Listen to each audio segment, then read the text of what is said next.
My name is Billy C for Twinstiq.com, and this is Twin Peaks. Today we're going to be taking a look at Monuments of Mars, a third-person puzzle platformer by Scenario Software and published by Apogee Software, also known as 3D Realms. I got this in the 3D Realms Anthology Pack on Steam, but you can actually get it for free, legally, on 3D Realms' website as they released it for freeware not too long ago. The game starts off like this. You can choose through Chapter 1 through 4. Each chapter has 20 levels. The story is only told through here, the story so far section, and it's basically that NASA has sent several manned missions to Mars. However, the astronauts keep turning up, captured or disappeared. So your job is to find them and rescue them, and that's really it for story. So let's go ahead and drop in. You can see that I'm on level 1 up at the top left. I've got 5 shots and my score is 0. The shots are what you're going to have to concern yourself with most. You can shoot any enemy you come across, but you don't get a lot of shots, and some areas will require you to have a shot in order to take out an enemy or activate a switch, which means if you use them all in an earlier level, then you may actually have screwed yourself and have to start the game over or from an earlier save. So what you want to do is you want to be as stingy as possible with everything you have in order to preserve it for later levels. Now you do have infinite lives, which is great because you're going to need it. You can actually kill yourself as well. You press F6 and it will kill your character and start the level over again.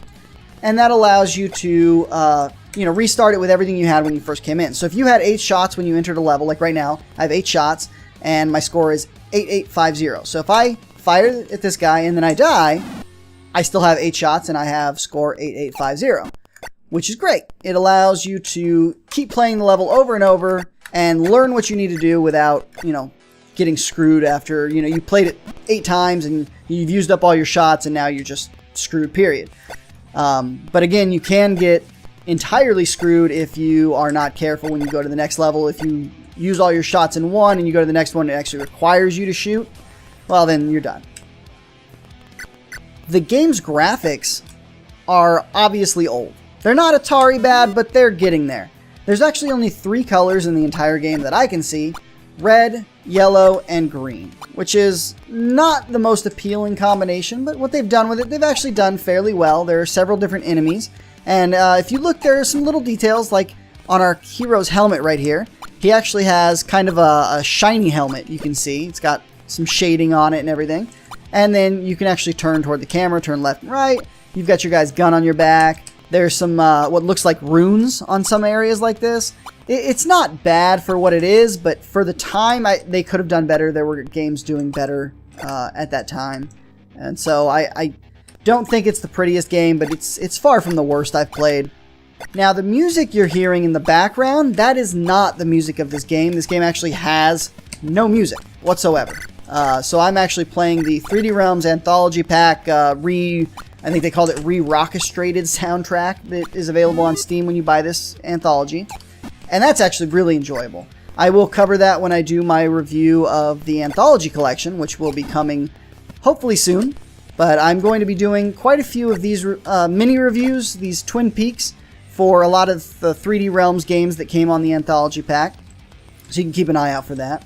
This game uses the Fast engine, which was actually used on a couple other of the Anthology Packs. Most notably, well, not the Anthology Pack, sorry, a couple of the other games on the Anthology Pack. Most notably, Pharaoh's Tomb, I believe, was using the Fast engine as well.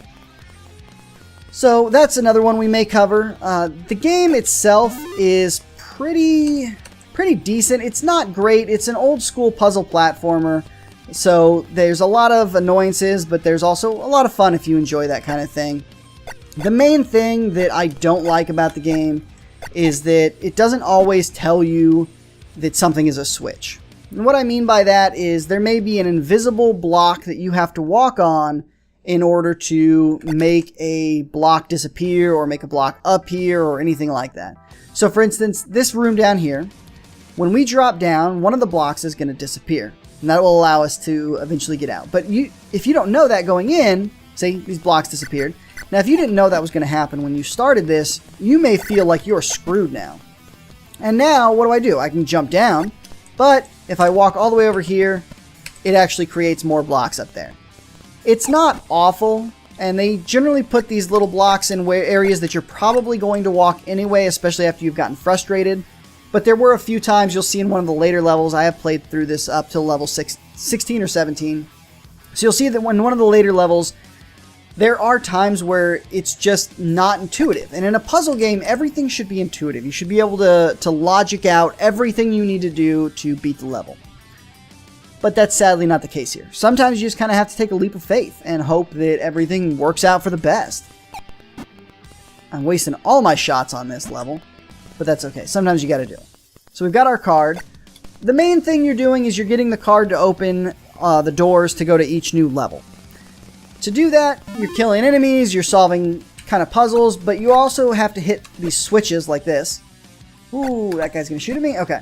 So the switches will do different things depending on what the switch is. Sometimes it'll open different locked rooms. Sometimes it'll turn off force fields, that kind of thing. These right here control the little laser that was shooting at me. If you actually destroy it, it will turn off that laser, which is a huge help. You can see these letters in the middle here. They spell out Mars, and if you get them in order, if you don't get them in order, it doesn't do anything for you. But if you get them in order, you will actually get a large score bonus, which is fine. Ah, see, I messed up there. That's fine. It's fine to get a large score bonus, but I've never been a score hound. I've never really cared about it. Even in the old arcade days, I knew people who were. People love scores. They want to get higher scores, but it's never appealed to me. Go ahead and get the next shots upgrade. Well, not an upgrade, but, you know, refill. And then we're going to get out of this area. We're going to go on to the next level here. And, you know, if you are a score person, if you're one of those people who loves replaying a game to get the higher score, then this may be for you. And, you know, if you're just a fan of puzzle platformers in general, this could very well be a very enjoyable game for you. I find it's okay. There are some frustrations, especially the nature of the game is very, very geared toward trial and error. So there's going to be a lot of cheap deaths. Especially like this one. When you fall down here, you're going to die the first time, and you're not going to have any chance to avoid it. You're not going to know. But once you've done it once or twice, then you can kind of get a feel for, you know, okay, when I go into a new level, the game is probably going to screw me over. It's just how it is. It's going to try and kill me, and I'm going to have to be very quick about things. And like this, if I drop down here, that opened, I can actually leave the level through here. But if I drop down, I will actually be locked into that area, and I'll have to kill myself to exit. Now, the game in some ways reminds me of Super Meat Boy, because it can be extremely frustrating, but each level is very short, and you can actually just hit a button to reload from the beginning. So it's really not that big a deal. I already screwed myself here. It's really not that big a deal if you need to reload the level like I just did. But it does get very frustrating. I'm having a hard time actually playing this, and I've already played through these levels several times now. I tried to record this. Oh, I already screwed myself. I tried to record this several times before this attempt, and it didn't work out.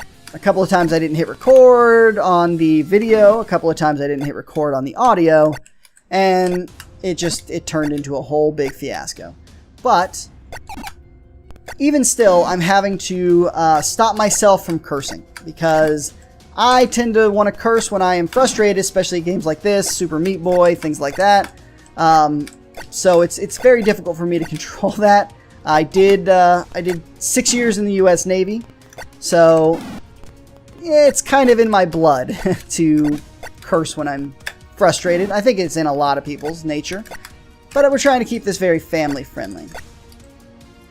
We are almost at 10 minutes, so we're going to go ahead and finish this up with just finishing this level. Overall, I'd say that the game is enjoyable, but it's not something I would come back and play later. Once I get through with this, I will probably never load this game back up. The things that it does, there are newer games that do it better, that look a lot nicer and actually have music, things that I don't have to play my own soundtrack in the background for. And, you know, I could be playing... Oh, that was dumb. I could be playing any soundtrack that I actually wanted, but, of course, I'm doing this video review, so I can't, you know, play copyrighted material. Otherwise, this video gets flagged, so... I'm playing the 3D Realms thing because I figure they're not going to care if I'm playing their music in their game. I hope. Ah, I keep hitting that stupid block. It's driving me crazy. One thing you'll notice about me if you followed me for any length of time on these Let's Plays or my Let's Play videos or any of my stealth-based or puzzle-based videos, you're going to notice that I have zero patience for games. Once a game starts telling me that I have to wait or I start dying a lot, then I start getting frustrated. And once I start getting frustrated, then I start moving faster because I'm trying to beat the section quickly because I'm already tired of it. And once that happens, then I'm just not going to beat the section. It's going to get worse and worse until I'm screaming in rage at the game and throwing the controller. But I'm actually doing okay right now. Thankfully, I actually, like I said, played through many of these levels several times already. So I'm not quite as frustrated as I could be. I'm going to go this way. Oh, so this is the area I was telling you about right here. I spent forever trying to get these blocks to fall in such a way. You can't push them if there's more than one connected. So I spent forever trying to get these blocks to fall in such a way that I could get one over in the left corner to block that guy and get up on that switch, and one or two over this way so that I could block the spikes. But it turns out you're just supposed to walk onto the pit and then the spikes get covered magically, which is very, very frustrating. If they had just a little green dot there to let you know, hey, this is something, this is a button, this is a switch, then I wouldn't feel quite as angry about it. I spent way too long in this level trying to do that. The levels don't change too much. I mean, each level is different. Each level is a different puzzle. They do get very hard, depending on how good you are at puzzle games, of course. So, if you find the early game enjoyable, then you will probably find the entirety of the game enjoyable. But again, each chapter, there are 4 chapters, and each chapter has 20 levels. The game is going to get old before you beat it, most likely, unless you are just way into puzzle games. And that's pretty much it for Monuments of Mars. It's a fun little game, but again, not something I'll be coming back to after this Twin Peaks. If you enjoyed the game when you were younger or recently, or you want to talk about anything 3D Realms related, Anthology Pack related, or gaming related, then go ahead and leave a comment down below. And if you like this video, make sure to hit the like button, please. And if you liked all of our videos, or if you just want to see more of what we're doing, go ahead and hit the subscribe button. Make sure to follow me on Twitter at Amuntoth, A-M-U-N-T-O-T-H. My name is Billy C. This has been a video for Twinstiq.com. Make sure you check out Twinstiq.com for all of your gaming news, reviews, editorials, pretty much anything you need with gaming. Thank you for watching. Have a nice day.